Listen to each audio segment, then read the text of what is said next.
न मेरी ये प्रार्थना है, भूलो न मैं नाम कभी तुम्हारा, भूलो न मैं नाम कभी तुम्हारा। ये माँ है जिसने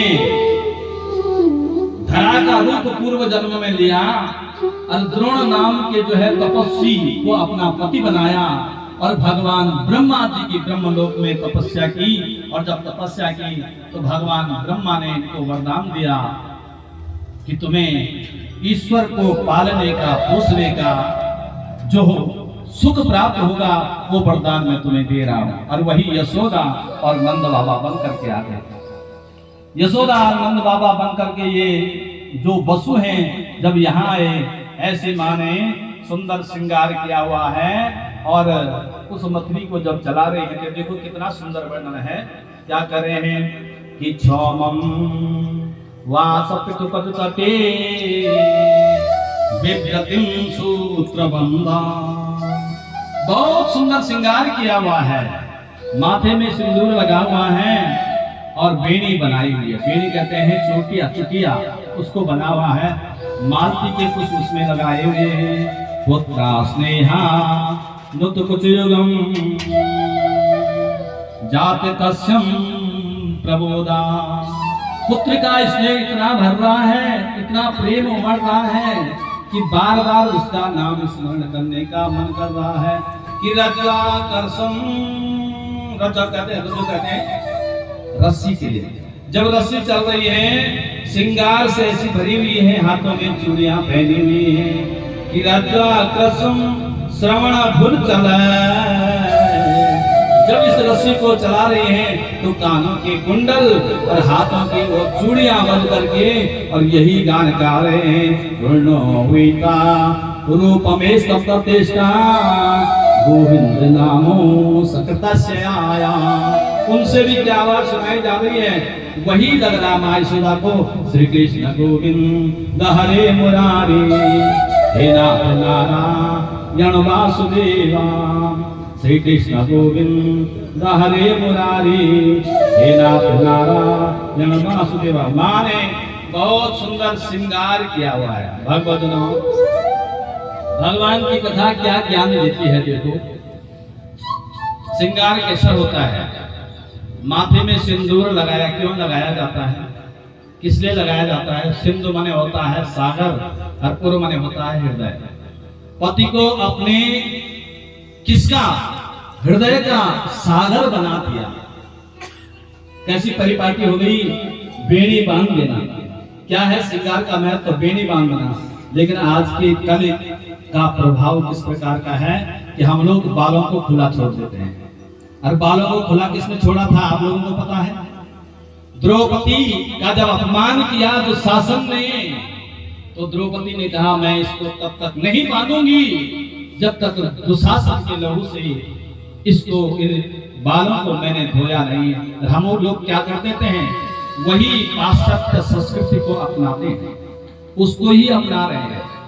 अपने पति की लंबी आयु के लिए ये आभूषण, ये सिंदूर अपना लगाया जाता है, श्रृंगार अपना किया जाता है और हम उन सब चीजों की उपेक्षा करते जाते हैं। आप देख रहे हैं, आप लोग समाज में किस प्रकार की कुप्रथा चल रही है कि पाश्चात्य, उससे हम देख रहे हैं कि आज की जो नई संतति है वो नाक में नासिका भूषण को नहीं लगा रही है।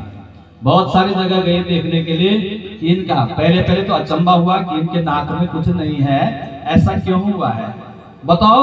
उसको हम नीचे गिरा रहे हैं। जिस स्त्री ने इस प्रकार से सोच लिया है वह पाश्चात्य संस्कृति के आगोश में आ गई है और वह अपने सारे आगे के संस्कारों को समाप्त करते हुए पुनरपि जननम पुनरपि मरणम पुनरपि जननी जठरे शयनम, अनेक प्रकार के जन्मों को जो है जन्म दे रही है और वह कभी पार नहीं हो सकती। कि आपने सुना है पिछली कथा में, कभी कभी ऐसा होता है कि ये आवागमन का चक्र उसे नाली का कीड़ा भी बना देता है, कभी भी मुक्त नहीं हो सकता। स्थावरतम विंश लक्षम जलदम नवलक्षकम हरकृमेशारुद्र लक्षम दस लक्षाणि पक्षिणा। इस तरह भाग पर रहने वाले स्थावरम विंशति लक्षम 20 लाख हैं। और जलजम 9 लक्षकम 9 लाख ऐसे हैं जो जल में ही निवास करते हैं। कृमि सारू सुनाई दे रही है। भगवान कृष्ण के कानों तक बात पहुंची और वो प्रातः काल उठ करके माँ के पास आ गए। जब माँ के पास आए तो माँ का आंचल खींचने लगे। क्या करने लगे? खींचने लगे। तो उन्हें मुझे पुकारा है। जब खींचने लगे तो माँ ने उस मथनी को मथना रोक दिया और भगवान बाल पुत्र को अपनी गोद में रख दिया। कन्हैया, अभी तुम्हें सोना चाहिए था, अभी तुम्हें सोना चाहिए था, तुम्हारा उठने का समय नहीं हुआ। जब गोद में रखते हैं तो स्तनपान कराने लगी भगवतनो। इधर जो है माँ ने चूल्हे में जो है क्या रखा है? दूध रखा हुआ है। जैसे ही भगवान के आनंद में विभोर होकर के झूमने लगी, श्री कृष्ण गोविंद हरे मुरारी, हे नाथ नारायण वासुदेवा। कि इतने में भगवान को भी गोद में बिठा दिया और दूध पान करा रहे हैं कि चूल्हे से वह दूध क्या होने लगा? उबलने लगा। जब उबलने लगा तो भगवान को उठाया और नीचे रख दिया। जैसे भगवान को माँ ने नीचे रखा, मेरे परमात्मा ने अपने साथी क्रोध को अपने पास बुला दिया। तुम्हारी आवश्यकता बहुत जल्दी होगी। प्रातः काल की बेला में नहीं चाहता था, लेकिन तुम यहीं आ गए हो। जब साथ में आया तो जोर से मथनी को लात मारी और उससे गिरा दिया। मेरे से ज्यादा महत्वपूर्ण वह दूध। माँ ने देखा यहाँ लात मार दी, जैसे दूध को देखने गई थी, उतार भी नहीं पाई। कितने में यहाँ सारी मथनी गिरा दी। दौड़ करके दौड़ी और भगवान को पकड़ने के लिए हाथ में एक डंडी ली। मन मह आवहु जब ही क्रोधा। माँ के मन में क्रोध जब आया तो भगवान ने माँ को जगह जगह दौड़ा दिया। हरि बांधन को दौड़े यशोदा। मैं बांधूंगी तुझे। क्या करूंगी? बांधूंगी। कि नंद महल में अरे छुप छुप धाए, कभी एक खंबे के पीछे, कभी दूसरे के पीछे। हरि मातन को बहुत थकाए, हरि मातन को बहुत थकाए। नंद महल में कभी एक कहीं दौड़ रही है लेकिन पकड़ नहीं पाई। पसीना आ गया लेकिन पकड़ नहीं पाई। और जब पकड़ नहीं पाई तो भगवान की माँ ने कहा, मैंने वहां तो दही भी नहीं देखा कितना गिर गया, दूध भी कहाँ रखा, क्या रखा, और मैं इसके पीछे क्यों दौड़ रही। उधर को जब जाने लगी तो मेरे नारायण भी पीछे पीछे पीछे और माँ के जाने लगे। और जब पीछे जाने लगे तो माँ ने कहा, आ गया है। हंसने लग गई कि क्रोध हो जब गया हूँ यशोदा। भगवान ने कहा, क्रोध जो जीवन का सबसे बड़ा शत्रु है, काम क्रोध मद मोह लोभ। भगवान जड़ भरत जी, मुझे तो वही मिलता है जिसका मन निर्मल है। मोह कपट छला छिद्र न भावा, छिद्र न भावा। कपट छल छिद्र के साथ में सारे रस्सियों को ला गई थी, नहीं बांधा, उसी से बांधा। अब की बार माँ ने पहली वाली रस्सी से बांधा तो कमर बन गई। बताओ, पहले हाथ नहीं बन रही थी, कमर बन गई और रस्सी का कुछ बाल छूट भी गया। और जब छूट गया तो बाहर लाते पकड़ कर चल। बाहर जब आए तो बाहर आकर के माँ ने एक लकड़ी का ओखला है उसमें बांधा। जब उसमें बांध दिया उधर अंदर गई। अब गई अंदर दही को उठाने लगी और दही जब उठाने लगी, देखो तमाम सारा बिखरा हुआ है सब जगह दही। और जब ये माँ दही को उठाने लगी भगवजनों, तो इधर भगवान उस ओखल को खींच करके ले जा रहे हैं और खींच रहे हैं।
कभी गेंद खिलाओ कभी जमुना मचाओ कभी गेंद रचो तेरो बाल कन्हैया नट खटवे दे तेरो बाल कन्हैया नट खटवे दे तेरो बाल कन्हैया तेरो बाल कन्हैया तेरो बाल कन्हैया बाल कन्हैया तेरो बाल कन्हैया बड़ो चल बजवे गे तेरो बाल कन्हैया बड़ो चल बजवे गे तेरो बाल कन्हैया कभी बंसी बजाओ तेरो बाल कन्हैया कभी बंसी बजाओ आई जगाओ तेरो बाल कन्हैया कभी बछड़ा खलाओ तेरो बाल कन्हैया कभी बछड़ा खलाओ तेरो बाल कन्हैया तेरा गोकुल माखन बड़ा घाट